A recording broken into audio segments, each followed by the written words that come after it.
बिस्मिल्लाहिर्रहमानिर्रहीम। अस्सलाम वालेकुम। मैं हूँ सादी और आप लोग देख रहे हैं TV London with Sadia Sadat. नाज़रीन, हर दफ़ा की तरह आज हमारे साथ फिर शो पे मौजूद हैं सरफराज नवाज साहब, जो कि हमें बहुत ज़्यादा इनसाइड न्यूज़ देते हैं।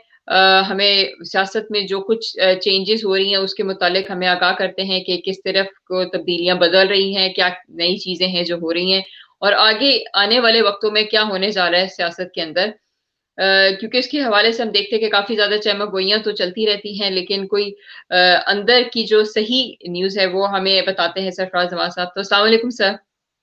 वालेकुम सलाम। सर, सबसे पहले तो आज हम बात क्रिकेट के ऊपर, क्योंकि हम जानते हैं कि अभी न्यूज़ीलैंड के अंदर मैचेस हुए हैं पाकिस्तान के। तो सर, आप हमें थोड़ा से उसके बारे में बताएं कि पाकिस्तान की परफॉर्मेंस कैसी रही है। के हवाले से तो न्यूजीलैंड की जो सीरीज हुई है वो तो मैं हम्म, कहूंगा कि पहले जो T20 थी उसमें 2-1 से पाकिस्तान हारा। उसके बाद 2 टेस्ट मैचेस वो 2-0 हुई हम्म, और उसमें मैं ये कहूंगा कि पहले टेस्ट में भी काफी फाइटिंग थी और हम्म, आखिरी 4 ओवरों खत्म होने से 5वें दिन के पाकिस्तान हारा।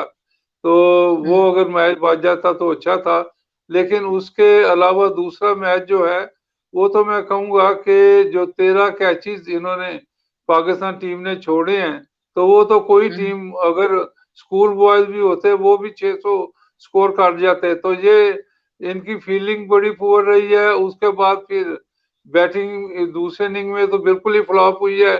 उसके साथ मैं कहूंगा कि जो बॉलिंग है उसकी लाइन और लेंथ इन्होंने नहीं रखी और वाइड और हम्म, इधर उधर बॉलिंग करते रहे हैं हालांकि। और दूसरी चीज मैं ये कहूंगा, सिलेक्शन ऑफ टीम वो ठीक नहीं थी। तो ये सारी चीजें ठीक करने की जरूरत है। उसके बाद फिर मैं ये सबसे मेन चीज तो है जो कैचेज है। वो कहते हैं कैचेज विन मैचेस। तो 13 कैच जो अगर टीम छोड़े तो उसका असर तो हम्म, फिर जो पाकिस्तान टीम का हुआ है इससे भी वर्ष हो सकता है। जी। हम्म। अच्छा सर, ये तो होगी थोड़ी सी बात क्रिकेट के हवाले से, क्योंकि आप ऑफ कोर्स आप लेजेंड क्रिकेटर रहे हैं। अब हम बात करते हैं सर थोड़ी सी सियासत के ऊपर। पीडीएम का जो एक हम देखते हैं कि इलेक्शन कमीशन के बाहर उन्होंने 19 जनवरी को एक एहतजाज करना है, तो उसके हवाले से आप बता सकते हैं कि उनके क्या आपको मकासद लगते हैं उनके इस एहतजाज करने के। मेन मकासद तो जो वो केस लेके बैठे हुए हैं इमरान का, फॉरेन हम्म, फंडिंग और इस तरह की जो चीजें हैं बाहर नहीं ला रहे, हम्म, ना डिसीजन हो रहा है और फिर डेट पे डेट डाल रहे हैं। मेन चीज तो यही है कि इलेक्शन कमीशन को जगाना है कि ये जो चीजें हैं आप क्विकली करें। उसके बाद फ्यूचर में जो इलेक्शन कमीशन ने जो चीजें करनी है उसका कोई एजेंडा होगा। उससे जो पास में हुआ है वो इलेक्शन कमीशन की कमजोरी है जो 2 नंबरी हुई हैं उनके ऊपर हम्म, बताएंगे। बहरहाल ये इलेक्शन कमीशन तो नया आया है, इनके लिए फिर ये सारी चीजें वो मुतालबा सामने रखेंगे कि ये पहले होता रहा है, आइंदा ये चीजें ना हो। और मेन मुतालबा तो यही होगा कि जो फॉरेन फंडिंग है जिसमें यही कहा जा रहा है कि इमरान के अकाउंट में बाहर से पैसे इधर उधर से आए हैं, उसमें इसराइल से भी काफी पैसे आए हैं। ये मेन एजेंडे हम्म, में मेरा ख्याल है वो चीजें सामने लाना चाहते हैं कि कहाँ कहाँ से हम्म, पैसे आए हैं और इमरान ने क्या फौजरी की है, छुपाया है। जो अकबर साहब हैं इनके उस वक्त के सेक्रेटरी, जब पैसे आते रहे हैं उन्होंने ये हम्म, जो किया हुआ केस। तो अब ये देखते हैं कि क्या सामने आती हैं या जो इलेक्शन कमीशन में कोई चीजें छुपाई जाती हैं या क्लियर कट हम्म, वो सामने लाते हैं या नहीं। जी। हम्म। अच्छा सर, ये देखते हैं अभी ये किस हद तक कामयाब होते हैं, क्योंकि हम देख रहे हैं कि ये केस तो पिछले कुछ 6 साल से चल रहा है, लेकिन अभी तक इसका फैसला नहीं हो रहा, और जो कि बहुत दुरुस्त है, क्योंकि अब हम इसका फैसला हो जाना चाहिए इस फॉरेन फंडिंग केस का। आई थिंक इसको जो कहते हैं ना, जो इट्स अ हाई टाइम कि उनको ये बताना चाहिए कि इस केस का जो एक फैसला देखे कि क्या ये आया, ये सही है बात या नहीं सही है। अ, खैर सर, अभी हम इसके ऊपर एक और जो बात बहुत ज्यादा चल रही है, आपको क्या लगता है कि ये जो फजलुर रहमान साहब को पिंडी वाले कौन सी चाय पिलाने जा रहे हैं? देखें जी, वो तो ISPR के जो मेजर जनरल साहब हैं उन्होंने तो टीवी पे आके बड़ी खुशामद बात की है कि हम चाय पिलाएंगे और इनकी खातिर करेंगे, तो ये अब खातिर करवाने जाएंगे या एजिटेशन करेंगे, तो वो फिर आपको पता है कि रियासत का तरीका होता है कि अगर तो आप प्यार मोहब्बत से जा रहे हैं तो वो अलग बात है, अगर आप एजिटेशन करेंगे तो वो किसी और किस्म की चाय होगी। लेकिन मेरा ख्याल है कि ये उधर का रुख नहीं करेंगे और ये रुख अब करेंगे हुकूमत की तरफ, इस्लामाबाद, इसलिए अच्छा। कि आर्मी ने तो कल जो उन्होंने अपना ISPR का वाजिया बयान था कि हम अब इसमें इन्वॉल्व नहीं हैं, वी आर इंडिपेंडेंट, और हुकूमत जाने और अपोजिशन जाने। तो ये अब देखना है कि कहाँ और कितनी हद तक ये बात सामने आती है। और अब ये देखना होगा, क्योंकि इमरान खान जो है वो हर बार हर बयान में फौज को बीच में घसीटते हैं कि फौज मेरे पीछे है और मैं फौज मेरे साथ है, इस तरह की चीजें। हालांकि इमरान को हर वक्त ये बात नहीं करनी चाहिए, क्योंकि वो हुकूमत है और वो कहता है कि फौज मेरे मातहत है, तो फिर साथ रखने की बात जो करनी है। तो इसलिए मैं कहूँगा कि फौज को ज्यादा तो नुकसान इमरान खान से होता है कि जो हर बात वो यही कहता है। इसलिए मेरा ख्याल है ISPR ने ये बात क्लियर की है कि हम इंडिपेंडेंट हैं, और ये जो इन्हें वे कि इमरान जो कहता है कि फौज मेरे साथ है, तो वो ऐसी चीज नहीं है। फौज तो वैसे पाकिस्तान की रखवाली है और जो भी हुकूमत आएगी उसके साथ वैसी होती है। तो ये बातें करनी, और ये अपोजिशन को इमरान खान डराने की कोशिश कर रहे हैं कि आपकी लड़ाई अच्छा। फौज से है, मेरे से नहीं है। और यही बातें अच्छा। पहले हुई थी, जो नवाज शरीफ साहब ने भी यही बात की थी। और ये अब वाजिया सामने आने वाली बात होगी। लेकिन मैं अब एक चीज आपको बता दूं कि जो इमरान का ख्याल है, पहले तो ठीक है, रियासत वालों ने जो भी किया, इमरान को इलेक्शन जिताया, ये सारे इकट्ठे मिले हुए थे और नवाज शरीफ को फेल करना था, बाहर करना था, सजा देनी थी, और ये सारा खेल खेला जा रहा था। अब उसके जी। बाद अब आप देखें कि जो आर्मी चीफ हैं बाजवा साहब, वो क्रिकेट में भी बैट्समैन विकेट कीपर रहे हैं, 200 रन भी एक मैच में इन्होंने शायद किए थे। और अब इमरान खान अगर इनकी तरफ गेंद फेंकेगा, पहले तो टेम्परिंग हो गई, अब तो वो कहेंगे कि मैं तो बैट्समैन विकेट कीपर हूँ, मैं गेंद को कैसे टेम्पर करूं, ये गेंद लो वापस और जाओ हुकूमत में खुद मामले तय करो या करो। अगर जनरल फैज के पास जाते हैं, ISI के पास, तो वो कहेगा जी मैं तो गोल्फर हूँ, मुझे तो बॉल क्रिकेट की समझ ही नहीं, और मैं क्या टेम्पर करूँ। अब इमरान के ऊपर सारी चीजें आ गई हैं कि वो अब हुकूमत कैसे चलाता है, जो अब अपोजिशन को कैसे डील करता है। और मेरा ख्याल है कि अब पाक आर्मी उसके बीच में नहीं आएगी, और पाक आर्मी जो दूसरे कामों में मसरूफ है, उसमें वो अपना जो कौमी यकजहती है या मुल्क में दूसरी चीजें बॉर्डर पे चल रही हैं इस तरह की, और इसके उस पे ऊपर ध्यान दें। ज्यादा कंसंट्रेट करेगी। जी ठीक है सर। वैसे अभी पिछले दिनों तो बहुत ज्यादा खबरें चल रही थी कि फौज के कुछ जो बड़े सरबराहान हैं वो कोशिशों में लग रहे थे कि किसी तरीके से ऑपोजिशन के साथ कुछ बातचीत हो जाए। तो आपको इस हवाले से कोई खबरें हैं? देखें, मैंने पहले भी आपसे ये एक डिस्कशन में बात हुई थी कि अब जो 7 8 9 जनरल आए हैं, प्रमोट हुए हैं, और देर सम आउटगोइंग हैं, तो अब ये जो नौजवान अब अंदर आए हैं, लेफ्टिनेंट जनरल बने हैं, कोर कमांडर बने हैं, इन्होंने जंगें देखी हुई हैं दहशत गर्दों के साथ, ये सारी चीजें लड़ाइयाँ लड़ाइयों में काफी इनका तजर्बा भी है, इनको ये भी पता है कि कहाँ कहाँ से कौन कौन क्या कर रहा है। तो मेरा ख्याल है अब वो सारा सिनेरियो बदलेगा, और जनरल साहब को भी, आर्मी चीफ को भी वो मशवरे देंगे कि आइंदा के लिए हमें ये करना चाहिए, वो करना चाहिए। बाकी मैं आपको ये बता दूं कि ISPR के जो जनरल साहब ने ये बातें की हैं कि फौज इलेक्शन में इन्वॉल्व नहीं होती, तो मैं उनकी सिर्फ नजर इधर करवाना चाहता हूँ कि जनरल दुरानी की किताब पढ़ लें, उसमें क्या क्या चीजें लिखी हुई हैं। उसके बाद जो आईजीआई बनी थी, उमर गुल साहब ने, जो हमीद गुल साहब ने ये बनाई थी, और ये पाक फौज ने बनाई थी।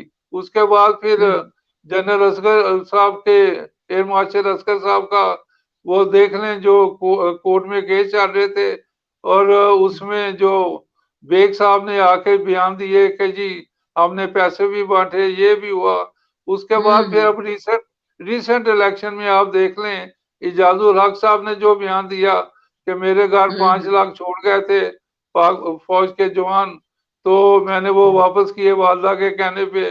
तो उसके बाद फिर इमरान खान का टीवी पे बयान देख लें, और इजाजुल हक का भी, कि ख्वाजा आसफ हार गया था, उसने फिर आर्मी जी। चीफ को फोन किया कि मुझे ये इलेक्शन जितवाएं, तो वो इलेक्शन जीता। तो ये अब मेरा मतलब पिछली बातें जो हैं मैं भी नहीं दोहराना चाहता, और पाक फौज को भी इसके ऊपर नहीं बात करनी चाहिए। आइंदा का सोचें, और आइंदा फिर इलेक्शन जो पीडीएम कहती है वो इलेक्शन फेयर होने चाहिए, और बिल्कुल ऐसे फेयर हों कि कोई पार्टी बाद में ये ना कहे कि धांधली हुई है, ये हुआ है। जी अच्छा सर, वैसे आपको क्या लगता है कि ये जो एहतजाज करते हैं, अगर इससे ज्यादा बेहतर नहीं होगा कि अगर मुतलका इदारों में ये अपील करें, तो आपको लगता है कि उधर से कुछ उनको जवाब मिल जाएगा कि ये एहतजाज ज्यादा बेहतर तरीका होगा?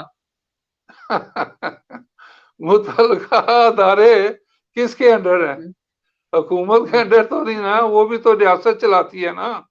उनकी जी। तब्दीलियां, उनकी अपना जो भी है वो रियासत ही करवाती है ना। तो अभी तो अच्छा, यही मामला चल रहा है, तो कहाँ जाके मतलब अपील कान इधर से करेंगे? पकड़े या उधर से पकड़े, बात एक ही है। बात एक है, बात एक है। बात जो अब अपोजिशन कह रही है ना कि, और अब हम्म पाक फौज ने भी ऐलान किया है, आईएसपीआर हम्म के जनरल साहब ने, कि आइंदा हम ये फेयर इलेक्शन और फेयर चीजें, और फौज इन हालात से दूर हो जाएगी जो मौजूदा या हम्म पास में हुए हैं। जी हम्म। अच्छा सर, आपको क्या लगता है, जैसे ये फजलुर रहमान साहब ये एक कहते हैं कि ये एक गैर एलानिया मार्शल लॉ है अभी आजकल जो पाकिस्तान में, तो आप इनकी इस बात से मुत्तफिक है? देखें, मार्शल लॉ तो उस वक्त से शुरू हो गया था जब मियां हम्म नवाज शरीफ को खिलाफ इन्होंने साजिश शुरू कर दी। और हम्म रोहेल शरीफ साहब ने, जो उस वक्त आर्मी चीफ थे, 3 साल की एक्सटेंशन खुद जाके मियां हम्म साहब से मांगी, और 2-3 बार वो गए हैं, बार बार। लेकिन फिर हम्म आखिर में उन्होंने कहा जी कि 1 साल ही की दे दें। लेकिन मियां हम्म नवाज शरीफ साहब ने कहा कि मैं बाकी पाक फौज के लोगों का इत्तेसाल नहीं करना चाहता, मैं जिसकी प्रमोशन आगे होनी है उसकी होनी है, तो आप मेहरबानी करके रिटायर होंगे, और आइंदा हम्म दूसरे जनरल आएंगे, आर्मी चीफ।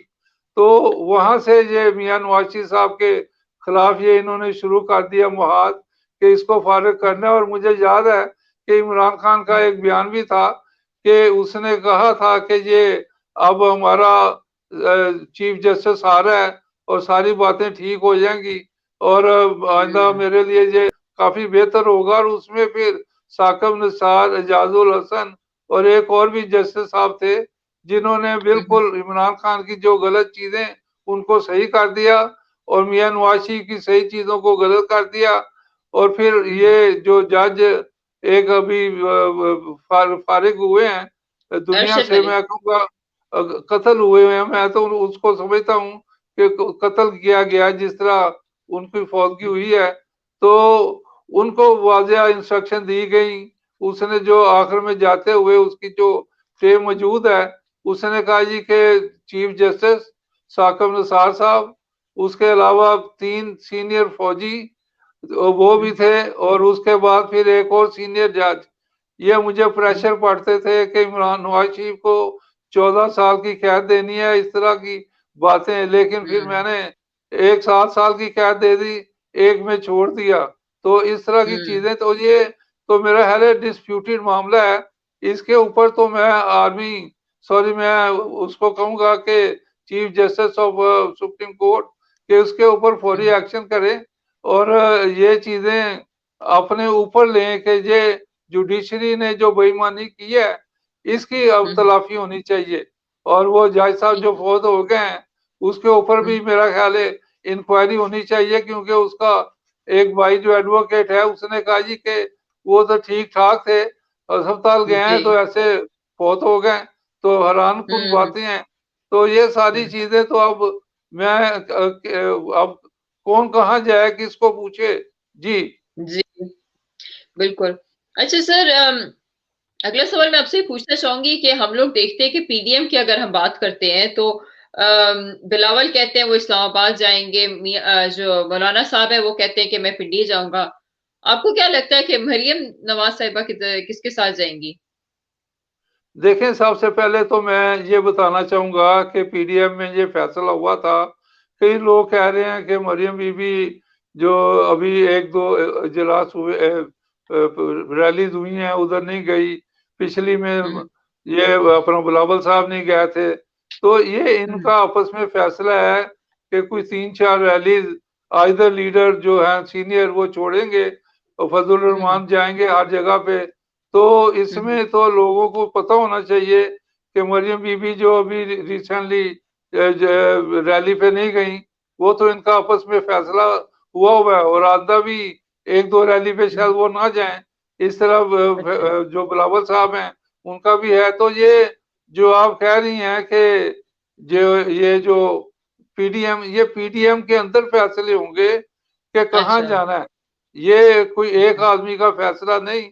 वैसे तो बयानबाजी में बयान हो रहे हैं कि हाँ, वहां जाएंगे, तो ये तो हर दफा बयान होते हैं, लेकिन पीडीएम का सारी जो इनकी कमेटी बनी हुई है वहां जाके हुँ, फैसले होंगे कि किस तरफ रुख करना है और क्या प्लान हुँ, बनाने हैं और क्या करना है।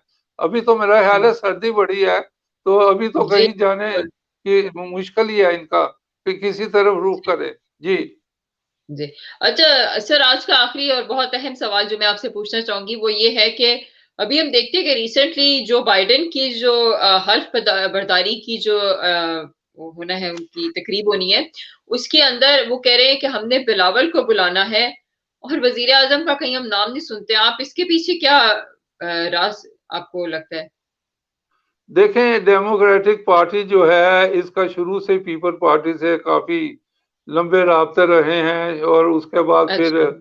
एक दूसरे को सपोर्ट करते रहे हैं। इवन के हुँ, ये भी सुनने में आ रहा था और कि जब पीपल्स पार्टी इलेक्शन लड़ रही थी तो फाइनेंशियली हुँ, भी शायद इनको सपोर्ट मिली थी। और उसके हुँ। साथ मैं ये कहूंगा कि जो बाइडेन बिलावल हुकूमत साहब से। वहाँ बिलावल साहब जा रहे हैं वहाँ बाइडेन की ओथ सेरेमनी में, तो ये तो बड़ी खुशी की बात है और अपोजिशन हुँ, को इसके ऊपर फख्र करना चाहिए। और इमरान खान को तो मैं हैरान हूँ कि उस क्यों नहीं बुलाया गया। ये हुँ, पाकिस्तान के लिए बड़ी शर्मिंदगी है और इसलिए हुँ, शर्मिंदगी बिल्कुल। है इमरान की वजह से, क्योंकि ये हुँ, इमरान खान की वजह से जो उन्होंने देखा होगा बाइडेन को कि अपोजिशन में तमाम पार्टियां वहां मौजूद हैं और ये अकेला हुँ, इसको किसी के जोर पे लाया गया है और ये हुँ, ओनली ऑन हिज ओन तो ये इलेक्शन जीता नहीं। और इरादा भी हुँ, इसकी जो कैबिनेट है जिस तरह उस पे करप्शन और ये जो कहा गया है कि पहले से भी ज्यादा करप्शन अब पाकिस्तान गवर्नमेंट में हुई हुई होता है, है। हुँ, हुकूमत हुँ, में। और ये देखें इमरान खान की मुझे समझ नहीं आ रही, नोइंगली हुँ, एफआईए कहती है कि ये करप्ट लोग हैं और ये कोर कमेटी बनाता है और उस हुँ, कमेटी का आज तक नहीं पता लगा, कोई आउटकम नहीं हुँ, आई और हर जगह ये हुँ, करप्शन हो रही है। तो ये हुँ, मैं आपको पहले भी कह चुका हूँ, कई बार कह चुका हूँ कि करप्शन हुँ, का इसका सारा इसको पता होता है और ये हुँ, he is involve in that. और ये सोच रहा है कि हुँ, मैं ऐसे वक्त गुजार दूं और किसी को कोई नुकसान ना पहुंचाऊं और ये पैसा जमा हो रहा है, ये अपने आइंदा इलेक्शन के लिए जमा कर रहा है ये सारा पैसा। वरना तो ये अच्छा। जो इतनी इतनी करप्शन हुई है, इतना इतना कुछ हुँ, हुआ है, तो ये फौरी तौर पे 2-2 साल हो गए हैं जो दवाइयों का कियानी साहब को हुँ, फारिग किया था। अब 2 साल में कोई जी, इंक्वायरी ना हो। उसके बाद ये हुँ, जो दूसरी चीजों में हुई है, अब ये अपना जहांगीर तरीन और दूसरे लोग वहां मौजूद हैं, एक भी इनकी नहीं बुलाया गया। और नैब के ऊपर सबसे ऊपर जो ये अभी एक जो मामला चला है कि 2003 में ये फैसला हुआ इसके मुशर्रफ के दौर में, और उससे पहले 2003 में जो स्वाब कंपनी है, इन्होंने जो लोगों के पूरी दुनिया में ये देखना कि किस किस के पास क्या क्या दौलत है दुनिया में, और उस वक्त अरबों रुपए का इंकशाफ हुआ। और 2003 में इस कंपनी ने साफ ये लिख के दिया कि ये जो लोग हैं इनके फलानी फलानी जगह इतने पैसे हैं। लेकिन उस वक्त जनरल अमजद नैब के एहतसाब के चेयरमैन थे, उसको फौरी मुशर्रफ ने हटा दिया और ये काम डाउन कर दिया कि ये खत्म करें मामला। और ये नैब को भी उसने ये कहा कि कोई ये नहीं करना आइंदा, और चेयरमैन को हटा के नया लगा दिया, और ये सारी चीजें बिल्कुल डोल में चली गई। तो मैं ये कहता हूँ कि पाकिस्तान का उस वक्त का मुशर्रफ बड़ा मैं गुनहगार कहूंगा। और मौजूदा जो नैब है ये जितना झूठ बोलता है, जैसे इमरान और शहजाद अफरा झूठ बोलती हैं, उससे भी बड़े। और मैं ये बार बार आपसे भी पहले भी कहा है कि नैब का चेयरमैन को इमरान खान ने इसलिए रखा हुआ है कि जब ये एक औरत के साथ गलत काम करता हुआ वीडियो चली अपना हर जगह पे, और इमरान ने इसको बुला के कहा कि मैं तुम्हें ये अभी सह करवा सकता हूँ, लेकिन आइंदा के लिए जो मैं कहूंगा वो करना है। इसने कहा ठीक है, मुझे कुछ ना कहें, इसको आप जो है ये जो अपना औरत वाला मामला इसको डाई आउट कर दें, तो मैं जो आप कहेंगे वो करूंगा। और अब आप देखें वही हो रहा है कि पीटीआई का एक आदमी के ऊपर जुर्म नहीं, और तमाम जुर्म अपोजिशन और दूसरे लोगों के ऊपर। ये आप देखें, मैं ये पाक आर्मी से भी रिक्वेस्ट करूंगा कि ये नैब के चेयरमैन के ऊपर केस बनाए। और सबसे पहले तो मैं जो चीफ जस्टिस सुप्रीम कोर्ट के ऑनरेबल गुलजार साहब ने पहले भी बार बार इनके ऊपर कई चीजें कही हैं कि ये नाअहल हैं और ये अपना नैब के काबिल नहीं है, इस तरह की। और उसके बाद इनको बुलाया भी हुआ है। तो मैं यही कहूंगा कि इसके ऊपर सीरियस एक्शन लें कि ये खैर इखलाकी जो काम इसने किया है अपना जस्टिस से रिटायर्ड जावेद इकबाल ने, इसके ऊपर एक्शन लें और इसको फारिग करें। जी ठीक है, थैंक यू सर आपके तज्ज़िये और वक्त का। इंशाल्लाह आपसे फिर अगले हफ्ते मुलाकात होगी और फिर हम थोड़ी सी और जानेंगे जो भी सियासत के हवाले से बातें हों। Thank you sir. Okay, thank you.